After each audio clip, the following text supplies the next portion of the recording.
Senator Elizabeth Warren is surging in South Carolina, and Vice President Joe Biden, he makes his pitch to the American people during a sit-down interview with 60 Minutes.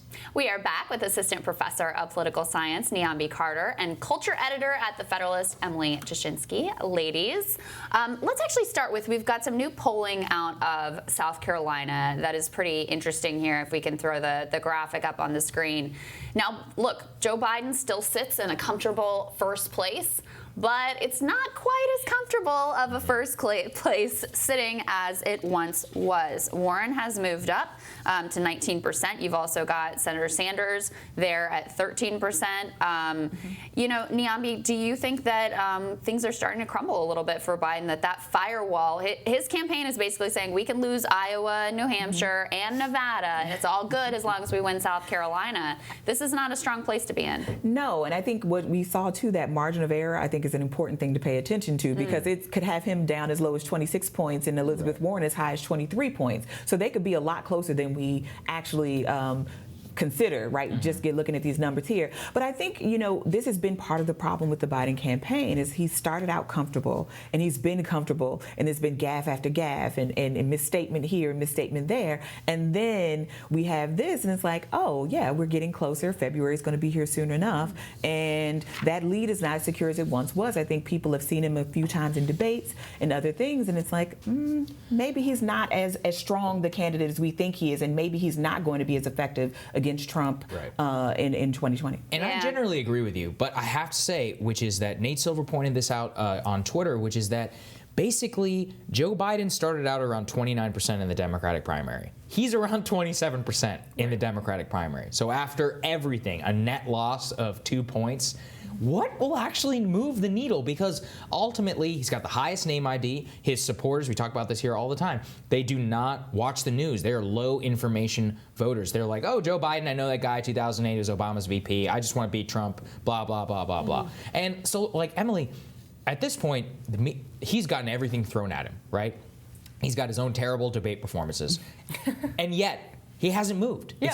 It's a net loss of only 2 points. Well, so it may not be so much moving the needle for Biden as other people climbing, I think right? So if Elizabeth Warren can climb, Joe Biden can stay around 27%. Yes. And think if he keeps losing points slowly, even if it's small points lost slowly, so even if he gets down to 25%, Warren gets up past that, that could be what does it. I actually do think, I think it's the same way with people covering Bernie poorly. I think Biden supporters are being covered poorly because I think there's a lot of people, kind of the Rust Belt Democrat, that is like looks at Biden and kind of likes it when he calls Trump an idiot. Yes. And so I think, you know, we may not be fully understanding what's happening on the ground yet. I'm curious to see how that unfolds. Well, it's funny because Bernie supporters and Biden supporters share that much in common, which is they're not elites, right? Yeah, exactly. Like ultimately, like it's a working class support on both sides, all of whom are just completely ignored by the media. I just don't know how much that actually exists for Joe Biden. I think it might. I just don't. I mean, because obviously Joe Biden supporters here in Washington D.C. are elites.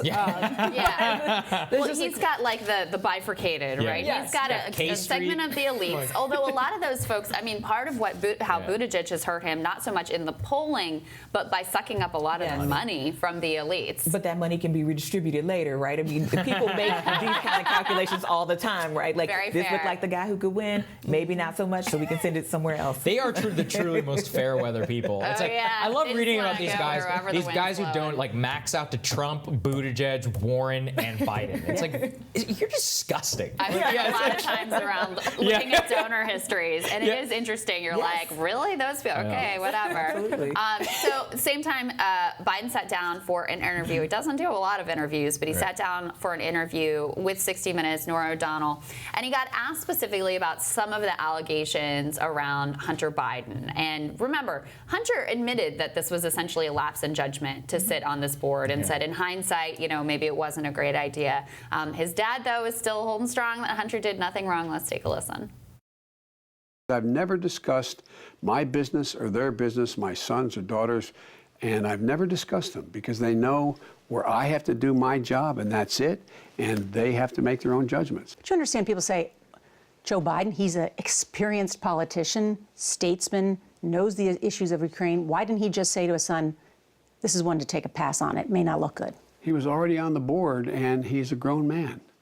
And it turns out he did not do a single thing wrong.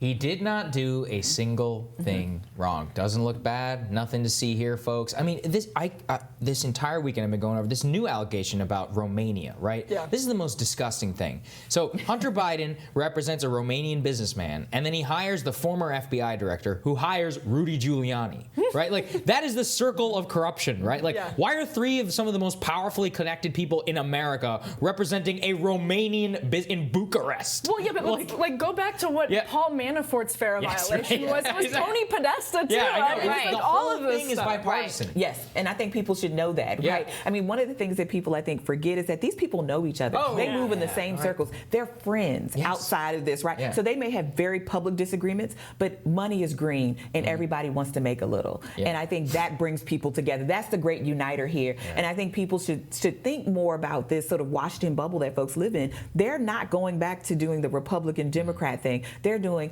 who can make money for us and how can we monetize the access that we have, and that's what they're doing with Romania, Ukraine, and anywhere else. I think people do think about that a lot. I think they think about it But they don't lot. think that people are doing this together. They think that the Republicans make their money, and the Democrats, and everybody it's fair Waking game. up. It's this. You know, this is the thing about why didn't Biden say anything? The truth is, Hunter's been doing this for his entire career. Literally credit since- card company. Trading on the name. Yeah, trading on the name. Absolutely. Amtrak board because quote he rides the trains a lot. That counts for something. Let's be fair. I've seen Joe Biden on that train before. Amtrak Joe. It's a thing. That's But I mean, Emily, I think the thing here though is like most Democrats don't want to touch this stuff at all because is they don't want to crazy. give Trump like any talking point or whatever. Yeah. But if Biden is the nominee, this is a mess. This is exactly a mess. the mistake that they made, and like Bernie should have been a lot tougher on Hillary in 2016. It's the mistake that happened in 2016 is Hillary Clinton was ill-equipped to go up against Donald Trump because she wasn't tested on things like you are tested in a normal primary because you don't want to validate Donald Trump. These are things that bother the types of voters we were just talking about, the people who see elites and corruption in Washington. They don't want a nominee as politically incorrect as Joe Biden may be comfortable with being. They don't want a guy whose son was trading on the name in these foreign countries with all these Ukrainians and Romanians. And Trump is going to go way further than that. I mean, Olivia Nuzzi in her piece in her New York Magazine cover story talked about, he's going to talk about his facelift and all. I mean, he's going to go way beyond anything that Democrats are going to do. But if Democrats are going to be the party of the people, the party of anti-corruption, which many of them are staking their claim on, they got to be consistent on this stuff. Absolutely. And I think, for all of us who are watching this from the outside, it doesn't look good, right? And more the look of it rather than what he did or actually didn't do, because lots of people are on boards where they get paid, right? I mean, this is the world we live in, and we're used to that. But I think it just does not look good. And even the suggestion, the word Ukraine and Biden together are just not good associations you want to make, especially as we're right now looking into impeaching a president around these relationships to a place like the Ukraine. And can you imagine struggling to pay your bills and you see this kid who's a literal crack addict who is getting $50,000 a month? Well, I wonder if there are some, I wonder if there are some Democrats that don't want to touch this because when Donald Trump says things like that, they don't want to be the ones that are blamed. If Joe Biden is the nominee and he loses to Donald Trump, it doesn't want to be like, well, Pete Buttigieg went after Joe Biden's son. And, I really think that they worry that'll happen. Yeah, but you know what? Trump is going to say he doesn't need any Democrat to say it. He's got plenty to work with here. People have short memories, right? If they say these things to each other now, I think people will get over it by the time the general comes around. I mean, people will leave it alone. Of course. But the fact of the matter is people do understand people with drug addictions. Many of us have folks we know in our families, but most of us are really bothered probably by the amounts of money we're talking about and sort of the gross disparities in terms of wealth and the fact that he's been able to insulate his children from many of the troubles that befall many of our communities when folks have drug addictions and other things. And not to mention that he was an architect of that system that penalizes and imprisons for life people who are struggling with addictions. Meanwhile, his son sitting on board making $50,000 a month. A little bit different. Ladies, thank you. Thank you. Tomorrow on Rising, we're going to talk to author Seth Siegel about his book, Troubled Water, What's Wrong with What We Drink. Thanks for joining us, Risers. We will see you tomorrow. Have a fabulous day. See you tomorrow.